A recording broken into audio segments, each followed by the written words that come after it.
The Missionary Sisters of Service are an Australian congregation of religious women impacting the lives of people living on the margins. Theirs is an inspirational story of pioneering women who in their peak travelled into the highways and byways of this vast country to meet the spiritual and practical needs of isolated people. It is a story of women who have been deeply impacted by the land and its first peoples who have lived on this land for tens of thousands of years.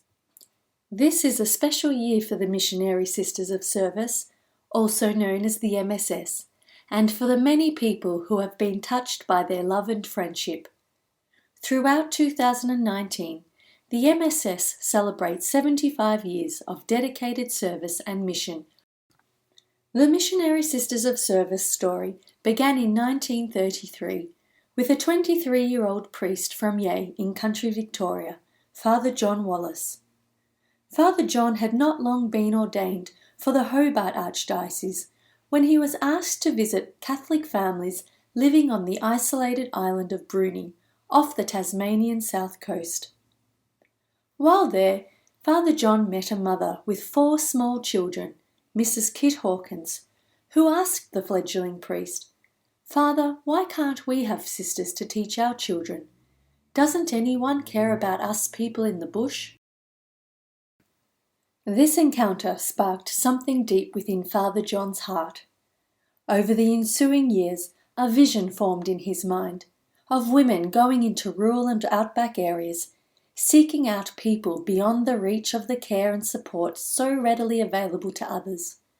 Women who would visit people in their homes to support, encourage, counsel, teach and empower them to nourish their families and communities. On the 8th of July 1944, in Launceston, Tasmania, the first 4 women who had responded with a yes to Father John's invitation officially formed the new community, the Home Missionary Sisters of Our Lady, later to be known as the Missionary Sisters of Service. In the early years, the women travelled to remote areas of Australia, often in pairs, but sometimes alone. During the 1950s, they had a caravan in Tasmania, which acted as mobile accommodation, gathering space, chapel or classroom. They had a car full of books, which they shared with the families they met on the road. They went out for weeks, staying in homes, in shearing sheds, in vacant halls or church buildings, hotels and CWA rooms. They established a correspondence school in religious education for families to use in the home with their children. As the times and needs of those they served changed, they diversified the expression of the mission in many ways. Some sisters moved to live on their own in small rural communities on a more permanent basis, rather than moving constantly from one rural community to the next. Others moved into the bigger towns and cities, and the variety of work expanded even further to take in adult faith formation, pastoral support and advocacy in the deaf community, advocacy for refugees, asylum seekers and those impacted by human trafficking, hospital and industrial chaplaincy, visiting prisons and detention centres, spiritual direction and counselling. For all of the Missionary Sisters of Service, it has been to be with the people in their ordinary, everyday lives, no matter who they are and from what background they have come. Today, there are 26 Missionary Sisters of Service still living in Australia. Though older and less mobile, they have continued to serve in their local communities in whatever way they can, and continue to walk alongside people in friendship, sharing a meal or having a cup of coffee around the kitchen table or the local cafe. In true MSS style, they have continued to stay open to reading the signs of the times and to adapting and responding to those in need. The Missionary Sisters of Service have recently launched a new entity called Highways and Byways, a community of service, which has taken over the works of the John Wallace Foundation, which had been established by the sisters in 2010.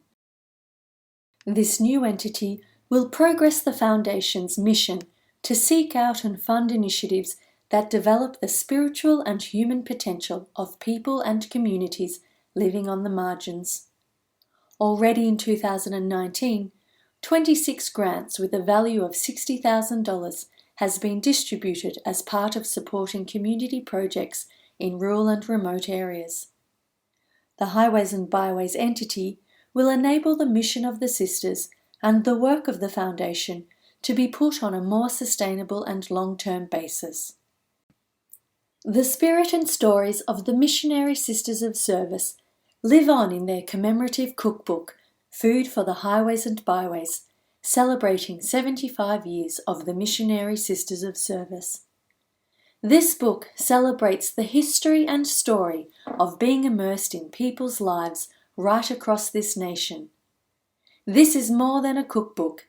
It includes recipes, stories, prayers, photographs, and a map of where the sisters lived and worked over the past 75 years. The Missionary Sisters of Service want to celebrate all of the people that they've journeyed with over the past 75 years. Grounded in the gospel of Jesus, theirs has been a free and life-giving journey, open to responding to the needs of people in their ordinary everyday lives.